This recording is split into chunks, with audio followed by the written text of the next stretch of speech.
₹47 લાખના હેરોઇન કેસમાં સંડોવાયેલા એએસઆઈના 5 ફેબ્રુઆરી સુધી રિમાન્ડ મંજૂર થયા છે। વડોદરા પોલીસ બેડામાં આ ઘટના બાદ ભારે ખળભળાટ મચી ગયો છે।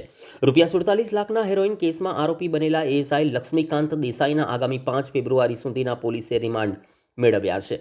આ કેસમાં પોલીસકર્મીની ભૂમિકા સામે આવતા અનેક સવાલો પણ ઊભા થયા છે અને સમગ્ર પ્રકરણને લઈને પણ લોકોમાં ચિંતાની લાગણી જોવા મળી રહી છે। હવે રિમાન્ડ દરમિયાન આરોપી પાસેથી વધુ પૂછપરછ કરવામાં આવશે, જેમાં ડ્રગ રેકેટ સાથે જોડાયેલા અન્ય શખ્સોના નામ બહાર આવે તેવી સંપૂર્ણ શક્યતા વ્યક્ત કરવામાં આવી રહી છે।